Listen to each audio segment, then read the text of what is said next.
DJ Raw invested some of his money into the music business. We got so much money, we didn't know what to do. We started producing our own records, our own vinyls, our own CD. We put together $250,000 studio, another $100,000 for a tour bus. I mean, we just putting money out there. Another $100,000 for a couple of record stores. During the 80s and early 90s, hip-hop was not fully accepted in Miami. Radio stations weren't playing it. A lot of brothers didn't even know they were hip-hop. You know, they were on the bass era, the booty era, and if you would try to associate them with hip-hop, they really didn't want to be a part of the hip-hop. I feel that I was called into 99 Jams for an interview, you know, and this was in the 90s, and Uncle Al was on the station. I was excited because I thought that at that point, you know, they were going to show love to the hip-hoppers. And what they told me was, you need to stop what you're doing with the hip-hop because you're going to change the culture in Miami. Welcome back to Why Are We Like This, the only true crime podcast where we treat Florida like the active crime scene it is. I'm your host, David Quinones. My co-host, Tomas Kennedy, on international assignment, is joining us as well. Tomas, how's it going? Happy to report. Reporting for duty. And then, of course, I'm joined, as always, by my other co-host, Gerald Doherty. Gerald, how are you? Hello, doing well. Happy to be here. So there are folks out there that are pointing out the multi-pronged attacks against decency, tolerance, democracy, and just common sense scouring our state, our coverage area.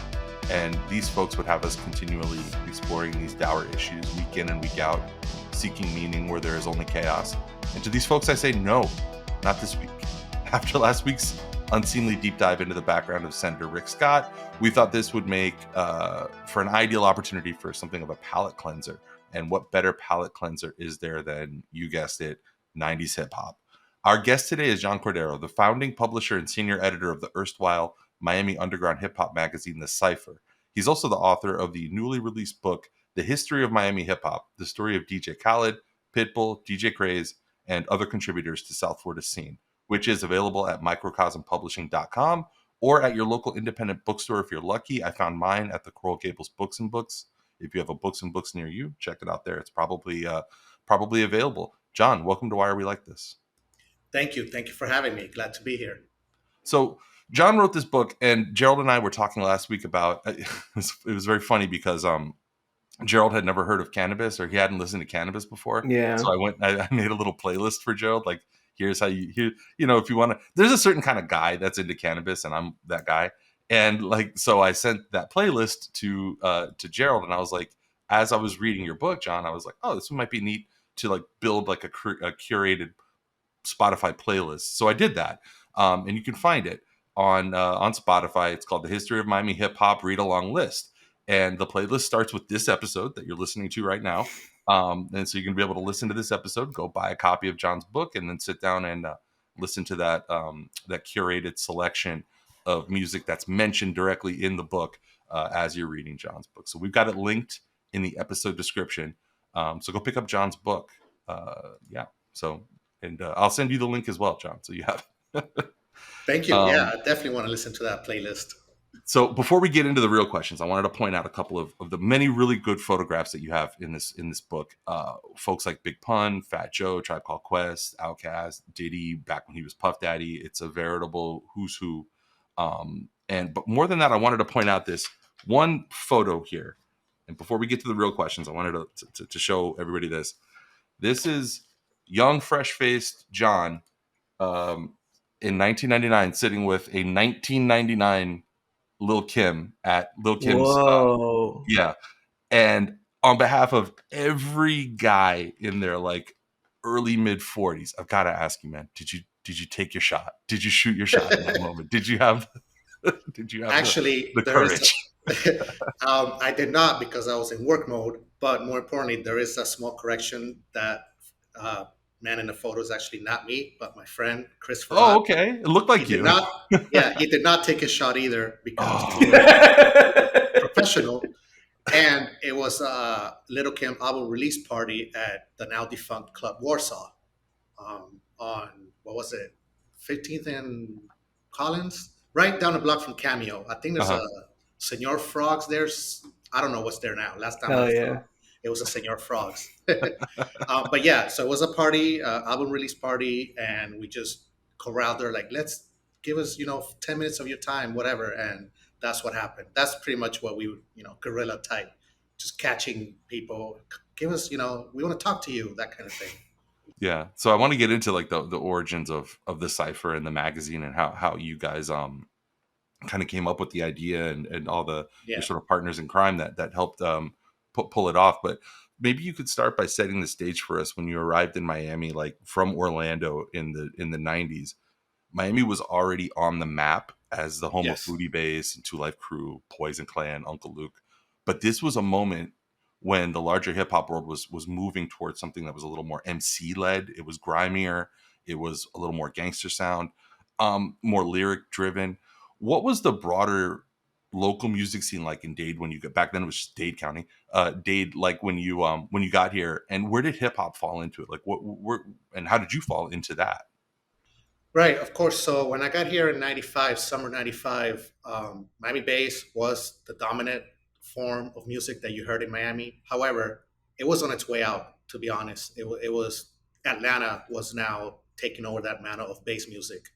Um, so here we had underground hip hop scene that was overshadowed by the Miami bass scene.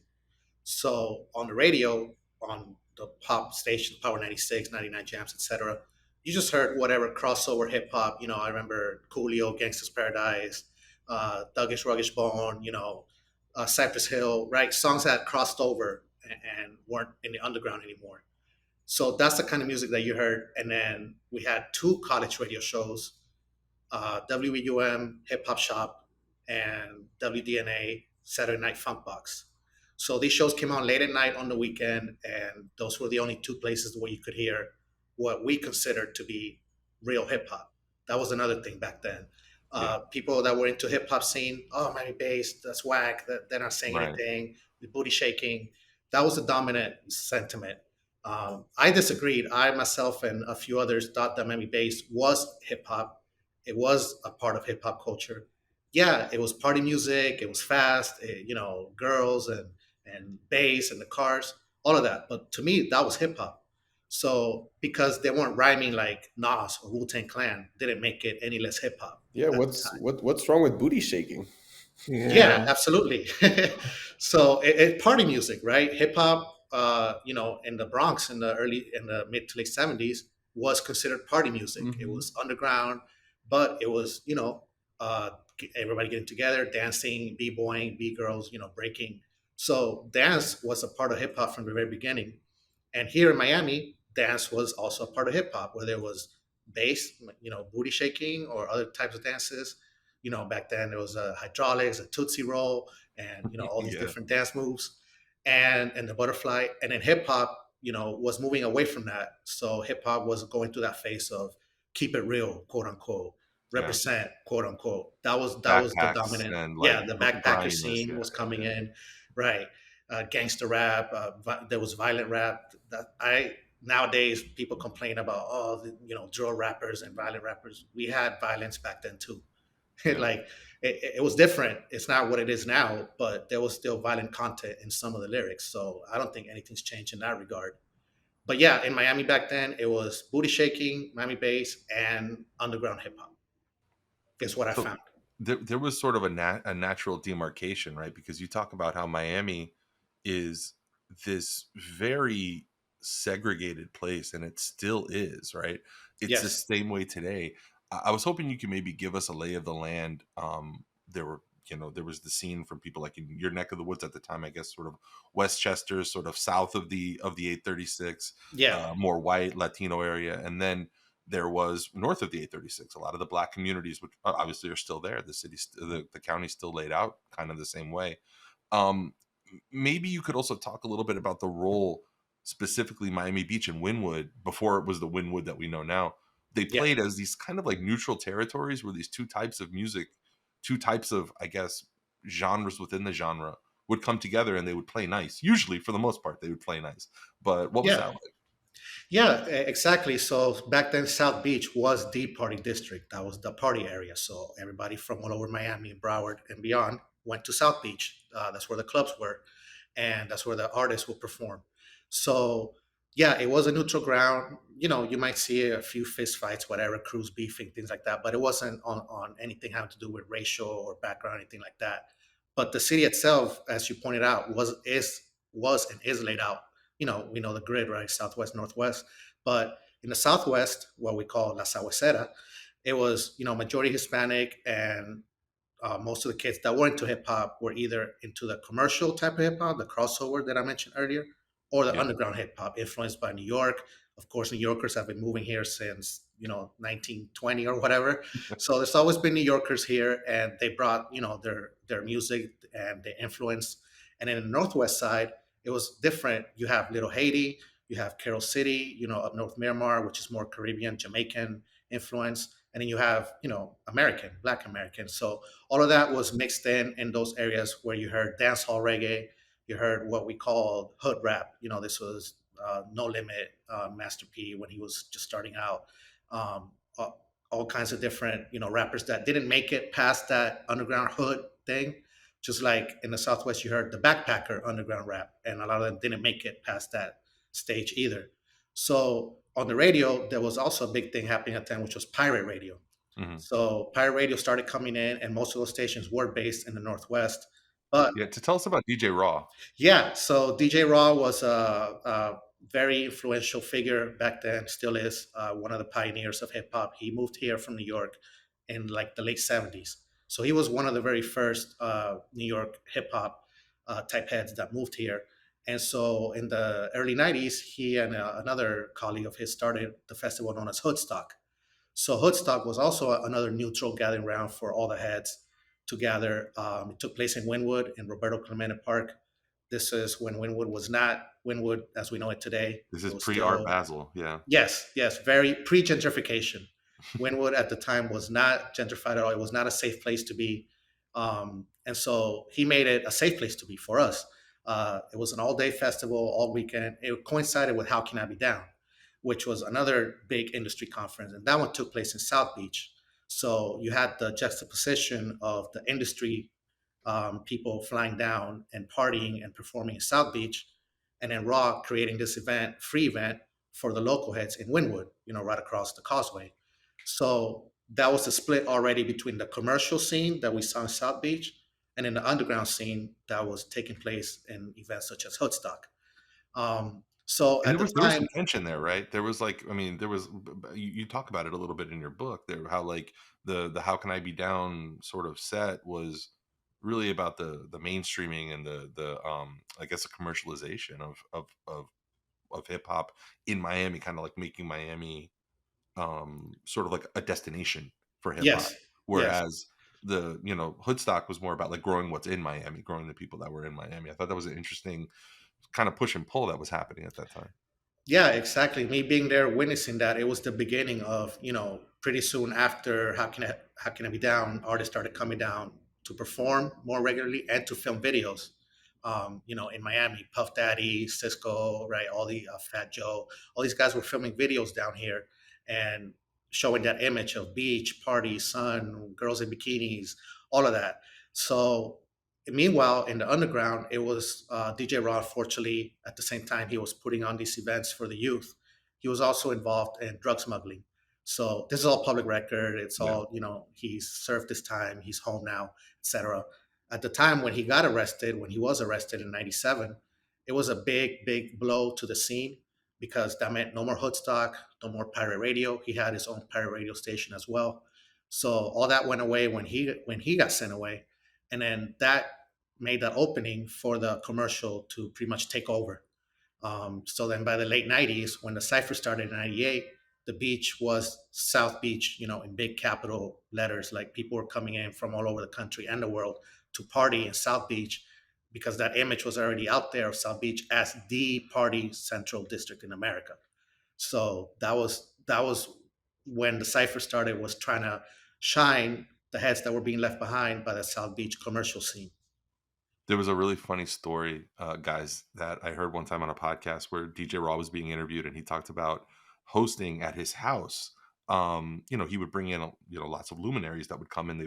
They would be guests on his pirate radio show, which was kind of mobile and depending on what day of the week it was, but it was at his house at this point, and he would have to put away a lot of the paraphernalia or a lot of the sort of telltale signs of his other business that he was running out of the house. And one time apparently he had Ice-T over, and this was I guess in 95, 96, something like that. And Ice-T is Ice-T, so you can put the stuff away and throw blankets over your operation, but it's Ice-T. He's gonna know what's up. And he told him, you really got to get this under control, man. They're going to come after you. And sure enough, he said, DJ Raw in this interview was like, and they did. They came after me and they busted me. And that was a big moment, right? When DJ Raw went down, because it kind of impugned the credibility a little bit of Hoodstock and of this nascent movement at the time, right? Exactly. When he got arrested, it was all over the news, all over the Herald, like front page, like Channel 7, all the news outlets. So yeah, it was a big blow. Like, my mom was like, "Wait, you're hanging out with these drug dealers?" I'm like, "No, mom, he wasn't a drug dealer to me. Like he was, somebody that I looked up to, that put up these events and had this radio. Like we all knew what he was doing, but we weren't involved in that. Like people that were involved in that weren't really involved in the hip hop side of things, and vice versa." And that's the other thing, like the image, the whole thug gangster image. Like he didn't do that. He kept his business and hip hop separate. He didn't get on the radio and like, "Oh, check me out, I'm bringing in kilos." Like he didn't do that. If you knew, you knew. This was all word of mouth type of thing, but Right. it wasn't no like fronting on, "Oh, I'm the I'm the Don of Wynwood." Like it wasn't like that. So, but when he did get arrested and it did become public knowledge, then that was like, "Oh man, like what are we gonna do now?" So other venues stepped in, and there were other heads in the movement that try to keep that legacy going. One of them was us, because we started documenting what was happening because nobody else was doing it. That was pretty much the main reason for starting the Cypher. All the big magazines at the time, The Source, Rap Pages, all of them, they would just do one little blurb, one sentence thing, Two Left Crew, Uncle Luke, Yeah. and that was it. And it's like, okay, yeah, Two Left Crew, great. We all love him. We all loved Uncle Luke, but there was so much more happening. And that was the main reason for us to start the Cypher. I wanted to ask, because you've said previously that Miami is a city that paves over its own history, like is always about new, like forget everything from back then. I wanted to ask, but for the fact that it was documented, things from that time and that part of the scene that you think would have been lost to the wind, and also things that in the development of the hip hop scene that you see enduring still today. I mean, other than like technological, like instead of digging through crates for mixtapes, you're digging through Spotify links and SoundCloud pages and what have you, like things from the spirit of that time that you see still enduring. I'd say just the overall the hustle mentality, the grind. Back then it was guys would hang out in South Beach and Washington Ave. Here, take a CD, take a flyer. You'd go to a party and then you get bombarded with flyers and CDs and tapes. Come back to your car's like flooded, leave it on the windshield, flyers and CDs and everything. Nowadays it's just links, right? Like you said, people send out links, people DM you, everybody back and forth on check this out, group text, group chats, all of that. That's pretty much the same sharing and hustling mentality, where people would just send out a link and everybody forwarding the link and sharing it back and forth and posting on their stories. And that's pretty much the same thing that was happening back then. It was analog, now it's digital, but it's the same hustle, it's the same mentality. Everybody's trying to get seen, heard, everybody's trying to get their music out. And back then it was expensive to record music. Right. If you did it at home in your bedroom, we could tell it sounded cheap. It didn't sound good. Right. But now everybody records in their bedroom and it sounds great, because we all, the technology has advanced to the point where you don't need to go to a studio. You can record in your laptop and it will sound just like it sounds recorded in a studio. So that's lowered the barrier of entry and it's made the music more accessible. The one thing that I think is different now and then is the filtering option, where back then you had gatekeepers like magazines, even ourselves. We did reviews, and some of the reviews, they weren't that great. We didn't like it. But music is subjective, and we didn't like it. That didn't mean it was whack. It just mean we didn't like it. Somebody else might have thought it was the greatest thing ever. But Now there's no gatekeeping. There's really no reviews like that. There's really not that function of magazines and blogs. Even the blog era came and went. There's no more hardly any blogs now. This was early 2000s, mid 2000s, where everybody had a blog and everybody was posting and reviewing, Yeah, it's like there were commenting. chapters, right? There was like the blog Yeah, chapter, and then there was the forum chapter where everybody was right. like The had their own message boards. forum, Mhm. message boards, and and then social media came and kind of ate all of Yeah, that up, right? exactly. Yeah, Yeah, correct. and WorldStar, I guess WorldStar came and ate all of it up Right. That too. was, yeah.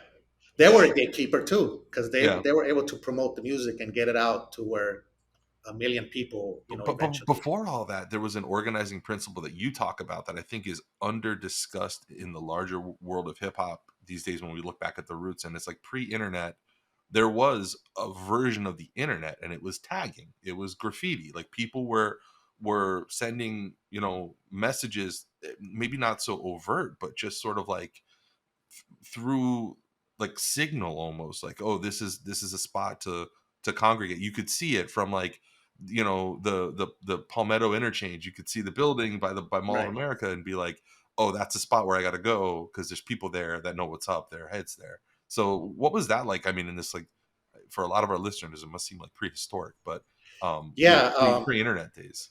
No, it was definitely pre-internet. Miami had a big graffiti scene back then. It was concentrated around what we call pennants. Pennants were Miami slang. Started from It came from the word penitentiary, because the original pennant, the very first one, was an uncompleted, unfinished penitentiary that was being built in Fontainebleau, Doral area.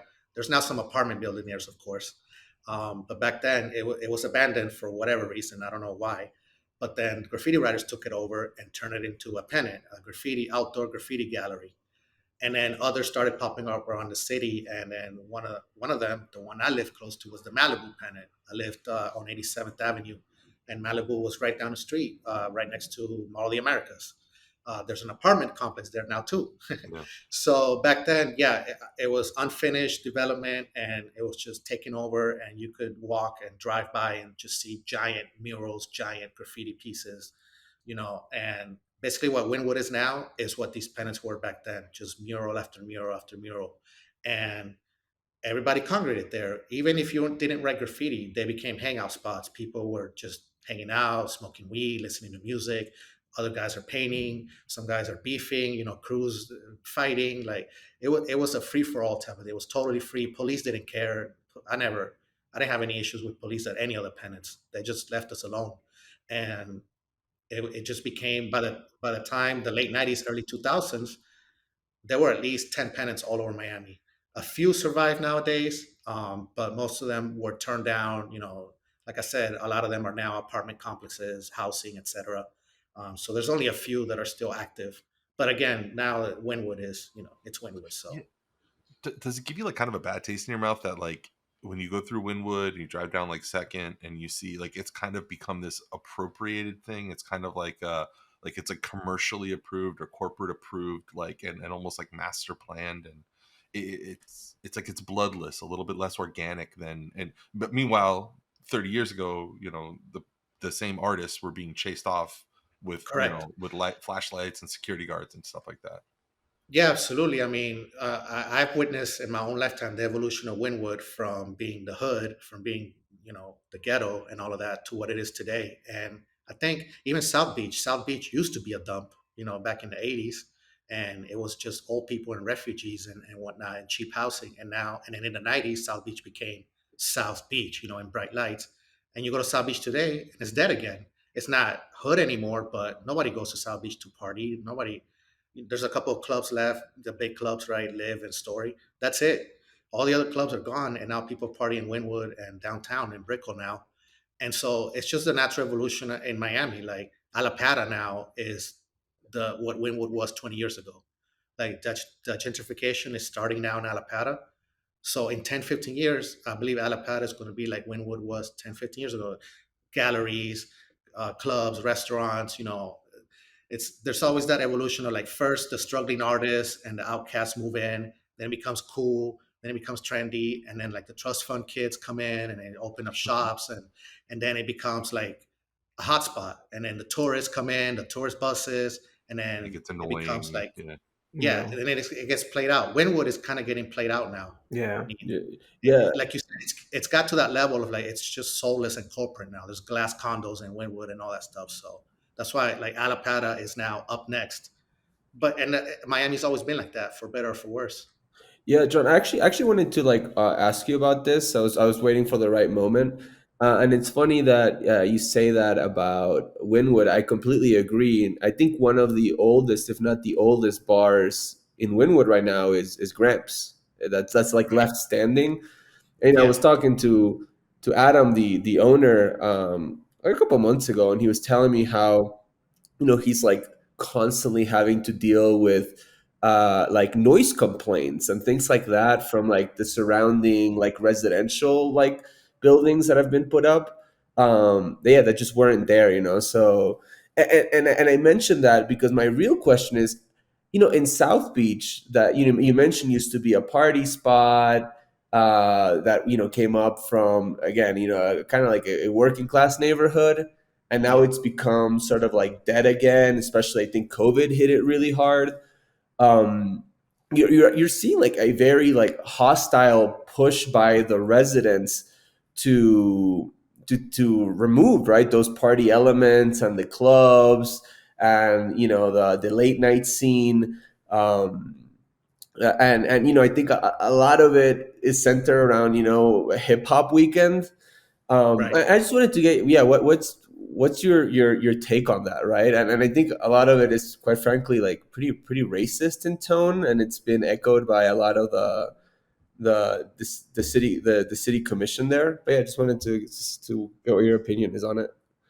No, I agree. I mean, you have Memorial Weekend, right? Memorial Day weekend in South Beach, for the longest has been this, ordeal for everyone involved.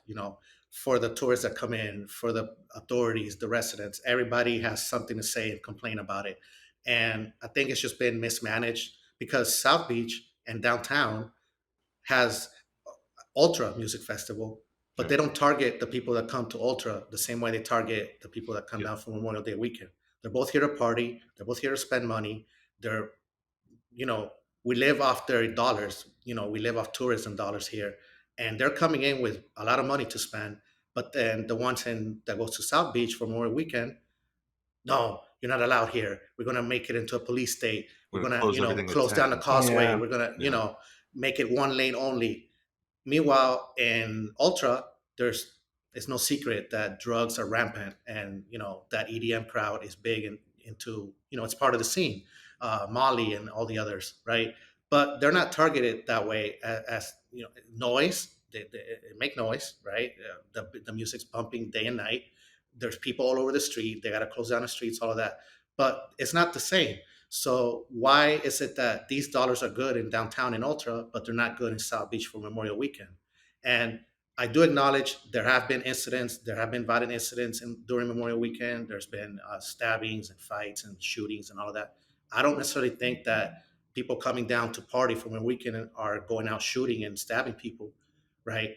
From what I read in the reports, a lot of these violent incidents are locals, right? Like I mentioned, people have beefing and have conflict Yeah, and they whatever. bring they Oh, bring their beefs yeah, from the other side of the causeway Yeah. exactly. to the Oh, there he beach. goes, Yeah. get him, that kind of thing. So I think, yeah, that it, it, it should be, there's got to be a way to handle it just like they handle it in downtown during Ultra and during Music Week and Winter Music Conference. Just because the crowds happen to be different, it doesn't, we shouldn't discriminate one over the other. They're both bringing in money. They're both contributing to the economy, hotels, restaurants, etc. And so why do we have to make it like a police state during Memorial Weekend when we don't turn downtown into a police state during Ultra Weekend? Yeah, it's funny T that you bring that up because, like, okay, I'm at the contemporaneous time that you, John, were writing about everything in the history of Miami hip hop, and I want to talk in a moment with you about the Cypher and the creation of the magazine. But like at that time, I was living in Las Vegas. I was very involved in the hip hop scene out there in college, and we had within our like larger orbit of people, that artists that we were involved with, we had this one guy who was incredibly talented. His name was Amir, went by the name Tragic, and Oh, I know Tragic. Yeah, well, you know, you might know this story. Then this what happened was tragic. He had a little bit too much bad Molly or something, and opened fire on police officers. He killed one cop. He injured another one, and it was this enormous story for a little while in 2006, and then sure enough, all of a sudden you start seeing hip hop shows getting pulled from venues in Vegas. Eminem canceled a show. Snoop Dogg, all these like whatever. Imagine who in 2006 would be performing in Las Vegas in that realm and pulled. And it was done in this just real like hacksaw indiscriminate way. Like we can very easily, almost by the color of skin, identify what this whole element is. Let's just not have that anymore. And it's so easy, and it's happened so often in cities like Las Vegas and Miami, where they just kind of get vilified. Like the whole industry, not even the industry, but like the people, the artists, and everybody, the heads, the people that are involved in it get vilified. It's so easy to do. But I want to shift focus a little bit over back to the Cypher, because the Cypher is sort of the organizing principle of the book, and it's like the history of this magazine, of this like brief, very influential, short-lived, but like outsized in its importance. How did the Cypher come to be, and then how did it kind of come to its end? Like, what was the arc there? Yeah, so at the time in the late '90s, all of us being young and involved in the hip hop scene were also part of organizations, hip hop center organizations like Universal Zulu Nation, Miami chapter. That chapter unfortunately came to an end, internal disagreements, etc. So people broke off and started their own organizations. One of them, my friend Godfrey, started Planet Earth Productions. My friend Chris, the one in the little Kim picture, he started 360 Productions. These were just hip hop crews, centered around the culture, and then we would gather. We all had like our T-shirts and the whole thing, and then it became a thing of, okay, what are we going to do? Let's create something that's going to document what's happening. Somebody, there was this girl in Planet Earth Production, Christina. She had an idea to make a Miami hip hop newsletter. When that came to me, I was like, oh, I like this, but let's make it something more. Instead of a newsletter, let's go higher and make it like a magazine. Because I was into the magazines every month. The Source, Rap Sheet, Herb Magazine. I was reading them every month. So I wanted to do something like that. These were all full color, national distribution, glossy, etc. We didn't have the budget for that. We were kids, 20 years old, living at home, no investors, no part time jobs. So it was let's ask around what we can do to get this magazine off the ground. Found a printer in Hialeah, of course, shout out Hialeah, Yeah. and had This printer's still in business, you said. yes, Like, Continental Printing. that's a very Hialeah thing, to be in business Yes. for 40 years doing the exact same thing. Correct. Yeah, exactly. And so we went over there and asked, and yeah, we can do black and white newspaper, newsprint. That's like the cheapest printing option there was at the time, and that's what we did. What we did then was go out to local businesses, hip hop shops, t-shirt shops, barber shops, anything that attracted that clientele that we were part of. We went to them with hey, we want to put out this magazine. Would you like to buy an advertising spot? $200, $300. And then from that money, we used to pay the printing, and then we gave away the newspaper for free. We didn't care. We didn't want to, like, money was the last thing on our mind. It was just about the love of the scene and trying to make a documentation. Read about yourselves, read about Miami, read about this party we went to last month, read about this rapper coming up, this DJ, this graffiti artist. That's what we wanted. Our theme was cover the four elements in every issue. So every issue here, one rapper, one DJ, one B-girl, B-boy, one graffiti writer, and just interview them. And then documenting, we had club listings, right? This Friday, this club's going off. Saturday, Fat Joe's performing, that kind of thing. And then some poetry and reader submissions and things like that, and reviews. So that was pretty much the beginning of it. It was a desire to document what was going on. It was a desire to have Miami, read about Miami, since, again, the magazines were ignoring us. So it went off pretty well, got a very good response, lasted for a couple years. And then the end was pretty much related to the beginning, because, like I said, we were kids. We didn't know anything. We didn't know about no business plan. We didn't know about business checking account. We didn't know anything like that. So, we have all this money coming in, and then Yeah, I People remember are, at one point in the book, you're many issues deep into this venture, and yeah, you look at each other and you say, "Oh, we need to start an LLC or something." It's like yeah, you've been yeah, in business yeah. for It was a couple of years at this point, and you're like, "Oh yeah, maybe exactly. we should officially incorporate." One of our we had like I mentioned local artist submissions, and this very talented artist sent us a drawing, and we published it. And then this magazine coming out of Coral Gables, ex-UM Hurricanes linebacker, he took that drawing and put it in his magazine. No credit, no payment, no thank you to Yeah, Cypher, nothing. So we saw that and we're like, okay, we just got our artwork stolen, and there's nothing we can do about it because we're not even incorporated. There's no copyright. There's no business address. There's, nothing. yeah. It's just coming out of our bedrooms. Stole from who? Mm. You know? Right, right. Oh, it's a free magazine. There's no copyright, no nothing. So then when that happened, it's like, okay, we need to start an LLC. We need to incorporate. We need to open a business account. By the time that was happening, the magazine was on its last legs because we were beefing also internally. We started cutting and pasting, and then one of my friends was good with Photoshop, so then he started doing the layout on Mac and Photoshop, the big booty Macs from back then. Yep. Um, Time it. and yeah, and then so I was stressing him like, come on, hurry, we got these advertisers, we got deadlines, we got to get this out by next week, whatever. And then what I learned from that experience, you can't rush art, you can't rush greatness. Artists are creating, you can't like put a deadline on that. And I didn't know that back then. So then that led to like us internally, in-house beef, in-house, static, and Yeah. everyone just went their own ways in the end. It was like, I can't work with you anymore. I'm stressed out. I don't like you anymore. We're always arguing. Mm. It was like a divorce, a marriage gone bad. That's basically what happened. It got to the point where I can't stand you. I can't, get away from me. It got to Right. that. There was nothing worse in the late '90s than being the one friend who knew how to use Photoshop. Like that was like the worst thing because everybody came to you with Yeah, all of yeah, their stuff, and you're just like, God damn it, is this what I'm going to be yes. doing? Exactly. But you guys, while you were small, you were also mighty. I want to talk about a couple of stories that you guys had, specifically with the vagaries of publishing and deadlines back then, and actually Mhm. the time it would take for things to hit the printer and get into people's hands. You guys were actually the ones that broke the story of A Tribe Called Quest breaking up. Can you tell me about that? Like what sounded like a very sad interview you had with Fife Dog, RIP.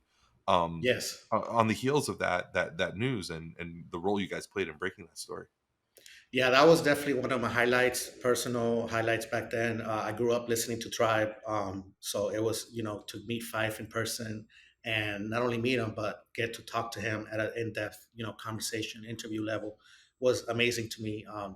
He was down here. I remember it was at Studio 183, and it was a promo show because he was trying to put out a solo record. So the big media, the Source and the other magazines, they had the story, but because the lead time was greater than ours, then the magazine didn't come out until like 2 months later after they Yeah. announced they broke up. Meanwhile, we just happened to catch him that night, and he told us, "Yeah, Travis no more," and we were shocked. I didn't, that I didn't see any press release, anything like that. It had just happened like a week before or something. So he just happened to be in Miami, and we happened to catch him there. And when he told us that, it was like, okay, we got to talk about this. And so that's what the interview was about, just a retrospective of his career, highlights, what happened, what led to the breakup. So, okay, we got this great interview. Let's put it out immediately. We already have the issue coming out. So it came out like 2-3 weeks later after we did the interview.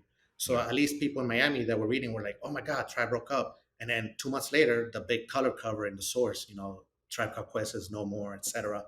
So like, yeah, we beat them to the punch, but it was because they were here in Miami. We didn't have the Yeah. resources to go up to New York and join the record label media day, that they used to do. And so we just happened. It was lightning in a bottle. It was just right place, right time. And that was definitely a highlight. Just being able to talk to him and get the story straight from him of how Tribe, all they did and all the accomplishments they had and what happened with the breakup, making music.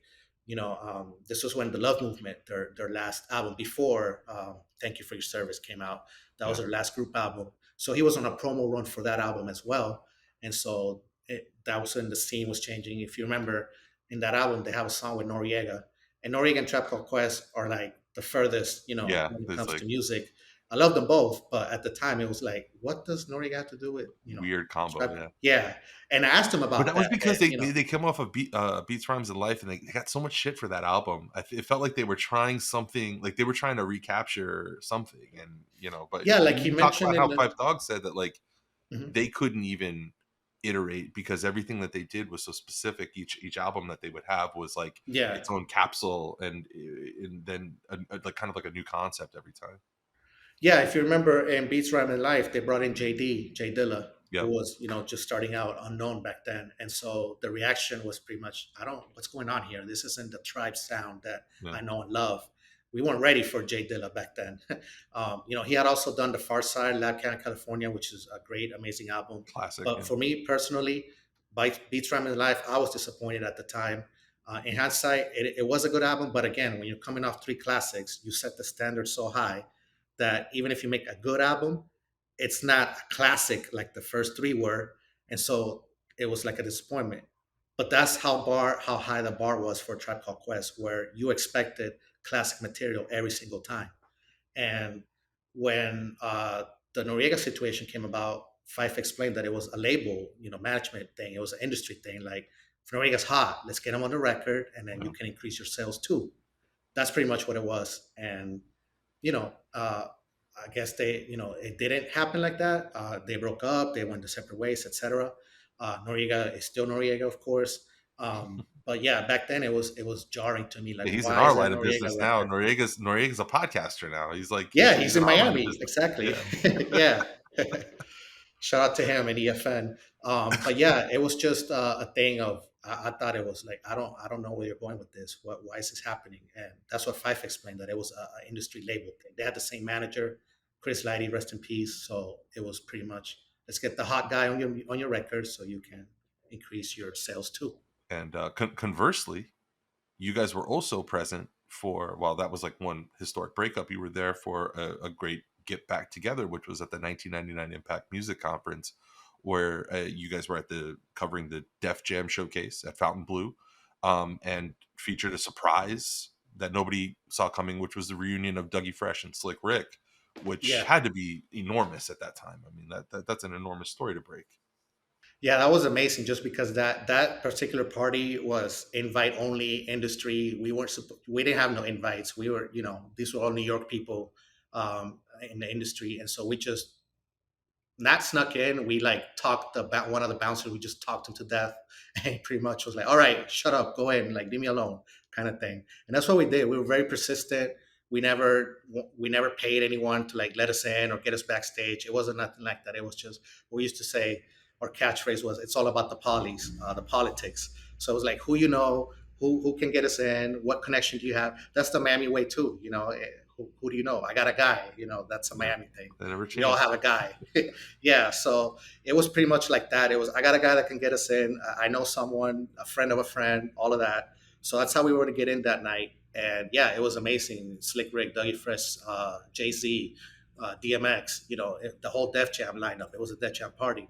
So that was just incredible to be in that kind of setting where it was a private invite only thing, and we were able to cover it, and we witnessed history. And these things are just like, looking back, it's like, man, we really did, we really did something. We really were there for like things that people are like, oh my God, and same thing like with Hoodstock and all the artists we saw perform there. The How Can I Be Down conference, meeting RZA, when Wu-Tang Forever had just come out, all those things. It was just amazing. It was a great time. Yeah, that would have killed me. That's way better than my meeting RZA story, which was it involved. It was the central character in my meeting RZA story was more was Ghostface, and it was in whatever. It was a setting that I can't recount on podcasting. It's not safely in the. There was too many. It's not family friendly. Too many things that are just too family unfriendly in that story. But it was always a treat. We met Ghostface at Malibu, actually, at the Grand Prix. He was driving the little go-karts, and that was pretty cool. Yeah. For us, it was at Spearmint Rhino. So oh, that's cool too. Yeah, we should change the official slogan of Miami to "I got a guy." Yeah, definitely. Yeah. there's this key moment near the end of the book where you're talking about the way that the industry at that moment was changing. I think about like the ascent of like Bad Boy and how like the image kind of became, I don't know, maybe it's oversimplistic to say it's like materialistic, but it was changing. And I think I bookmarked it here. I just wanted to, from the book, it says that you were basically at a hip hop conference, and I'll just read from the book. It's quote, seize your share of the exploding youth market, end quote. These were the calling words that lured corporations such as Ford, NBA, HBO, Pepsi, and Nike, judging by the major marketing executives attending the Welcome to the Hip Hop Generation conference held in Miami Beach, November 17th and 18th in 1999. Made possible thanks to the Strategic Research Institute, a top marketing research firm which is still around today and is like a huge player in my world in advertising and marketing. The 2-day presentation also featured established hip hop companies Unice, RP55, Platform.net, and Bad Boy. Those are some blast from the past names, by the way. Devoid of the usual distractions that often accompany these sorts of gatherings, the focus was strictly business oriented. And I'm wondering, do you think that this was like the beginning of the end? When companies were like, oh, wow, yeah, let's tune in. You talk about 5 million, Jay-Z sold 5 million records in his first like week. Like there's business opportunity here. Like, did it feel like in that moment, here comes the money, and Basically all doing to the scene what happened to Wynwood, basically. Yeah. Where we Yeah, gotta move yeah, in. gentrification, Yeah. absolutely. Buy low so we can sell high later. Yeah. I mean, by that time, hip hop had crossed over. Like it was done. Like that had already happened. It was already all over MTV, TRL. It was it was 24/7 hip hop anywhere you went. So the corporations had no choice. Like they pretty much had to be dragged into the hip hop industry to advertise and to make business deals and all of that because money talks. Like they couldn't deny like JC going platinum in a week. Like they can't, he's up there with Limp Bizkit and Sarah McLachlan and all these other pop artists at the time. So how could they not? Can't Like it would deny be it, yeah. stupid of them. Yeah. So yeah, this particular conference, I did notice that it was completely quiet, very corporate, no type of rah rah. At the hip hop conferences, it was pretty much business for a couple hours and a full on party. And then it was all the trucks driving by, blasting music, the raps, the advertising everywhere, the stickers, right? I mean, that's part of hip hop scene and the culture. But in this particular conference, it was none of that. It was business, suits, pantsuits for ladies, like very PowerPoint, very, sitting up in a panel. And it was interesting to me to see that these businesses, these corporations are now being forced to take hip hop seriously. Yeah. Like they couldn't ignore it anymore. So the crossover was already done, the money was already in, and so that was pretty much like this is the next chapter, and that's what happened. So this particular conference, I take it as like the beginning, not necessarily the end, but the beginning of the next chapter, which became the hip hop as a corporation, hip hop as a business, where it went out from the hip hop oriented advertising. Like for example, a company like St. Ives, the malt liquor company, they had all these rappers making exclusive tracks just for their commercials. The Snoop Dogg commercial and Yes. the Tupac commercial. Right, Wu-Tang, Nas, right, all of them. They were doing Ice Cube, right? But they were being marketed to a specific hip hop audience that liked the malt liquor because the rappers were always talking about malt liquor, as opposed to this conference where they were taking a guy like Jay-Z and marketing him to suburban white America. Right, to sell a Ford Ranger. Yeah, exactly. Whatever, yeah. Yeah, to middle America, as they call it. So that was the main difference, where they were taking hip hop from the hip hop scene and bringing it over to the suburban middle American scene. It's funny you kind of like invoke the future of like what ended up coming down the pike. And I'm wondering from your perspective, what do you see now when you look at today's world of hip hop, not just broadly, but also here in Miami? I mean, Miami's still relevant, like more than relevant. We're pretty important when you think of names like Triple X Tentacion, Ski Mask, Denzel Curry, Young Miami, and like music that frankly I'm an older head, so I don't like listen to that as much, but I'm obviously aware of it. I listen to it, opportunistically. I get exposed to it, and it's incredibly popular. How is the hustle different now, and like how is Miami different now, in your opinion? Yeah, it's pretty much the same. I was talking to my friend DJ Craze the other day. He was saying that back then we were all part of a crew, a collective. We all had like we were down with someone, with somebody, a group. Nowadays, a lot of the artists coming out of Miami are just solo. That they're not part of a crew. They don't have like, they'll have their friends or whatever, but they're not like an established hip hop crew like what we had back then. So that's one difference. And then the other difference, of course, the money, because if you make a hit on SoundCloud and then you end up getting signed to a pretty horrible 360 deal, but that 360 deal is going to get you, on all the other websites and all the aggregators and then YouTube and all of that. So there's a whole industry behind that, right? The click farms and the paid and all that, the whole thing. But even outside of that, just getting that look to go viral, or to have a song on TikTok going viral and all of that, that seems to be enough nowadays.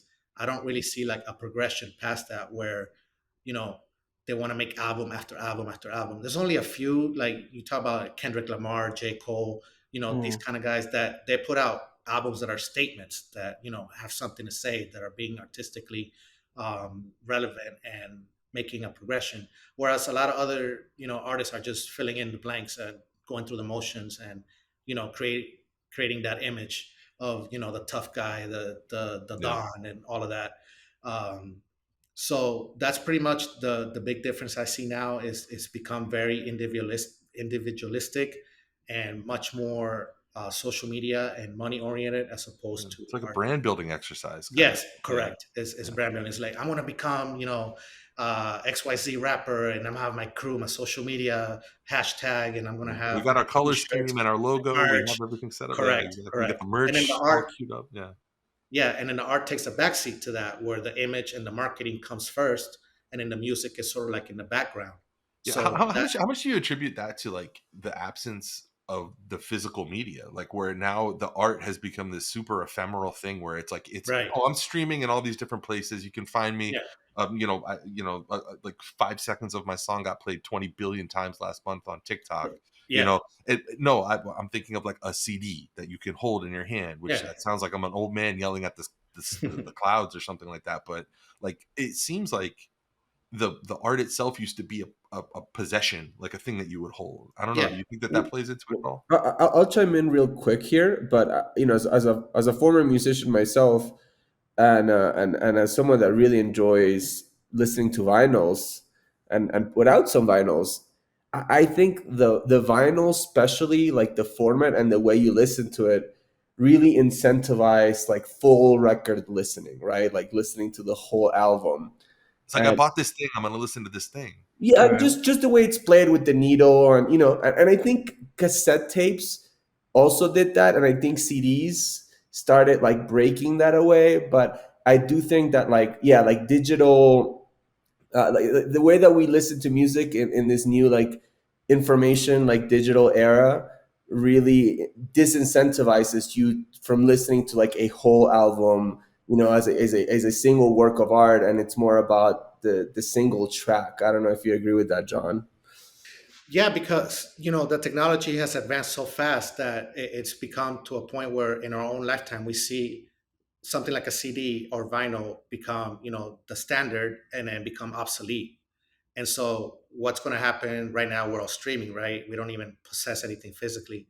What's going to be 20 years from now? Are we still going to be streaming? I doubt it. I think there'll be some other, I don't know, kind of sci-fi stuff. But um, when we had the merch, what we call merch now, right? Even that term, we didn't say merch back then. We just said, "Oh, I got this poster. I can read the liner notes. I can, on the CD booklet and all of that." Now that's all on your phone. So there's no more posters on a wall, but we're all looking at the phone. Like, okay, I see the album cover, and then I stream it, and then I'm done with it. I don't. I just pay my monthly subscription to Spotify, and then everything else is just waves in the air, and Yeah. I don't own anything, and I don't have anything to look at. So the technology is progressing so fast that I don't even see where it could go after streaming. Like back then, streaming was sci-fi. We didn't, we had no concept. We didn't know what that. Nobody ever thought of that. And then when streaming came along, it's like, oh, of course, it's the easiest, simplest thing in the world. And so now I don't know what's going to happen. Your guess is as good as mine. what we're gonna be I doing hope it 10 involves years them from bringing now. back Winamp player because I loved Winamp player. Yeah, I would change my skins and go to the purple techno look and all that right. stuff. Yeah. Yeah, even that MP3s, came and went. Like it's just crazy. Yeah, it's hard to think of I don't know, like what Tomas was saying, how you can build a concept if we're talking about hip hop, like it was written, I was Illmatic, Yeah, great concept album that you have to listen to from the beginning. We were talking about Ghostface before, right? Iron Man is a great concept yeah, album. You listen to it from the beginning and it tells a story through right, 20 tracks or whatever. But yeah, it's like you said, everything else, everything that's changing, it's kind of like hard to even imagine where it's going to go, but right. it's gonna have to make room somewhere. And playlists now rule the world. Like you said, Yeah. we have a playlist. We have a place for everything. I'm feeling sad. I have this playlist. Oh, I'm feeling great. I have this other playlist. You program my emotions. Yeah, yeah. Yeah. Our guest today was John Cordero. His book is The History of Miami Hip Hop, the story of DJ Khaled, Pitbull, DJ Craze, and other contributors to South Florida's scene. You can find it on microcosmpublishing.com or maybe at your local indie bookseller. John, where else can people keep up with you? Can follow my Instagram at Omen305305. The book is also available at Lucky Records in Wynwood. There's also going to be a few others being added. Also, one last thing, I'm going to have a book release signing event on March 18th, Saturday, March 18th, from 5 p.m. at Soul Garden, also in Wynwood. So look out for that. Nice. So this will Hope to be see y'all out well there. before then. So if you if you hear this, go out and see John on that day, and we'll link to that too in the episode description. John, thanks for coming on, man. Yeah, Thank you so for much. having me. Thank you. Appreciate it.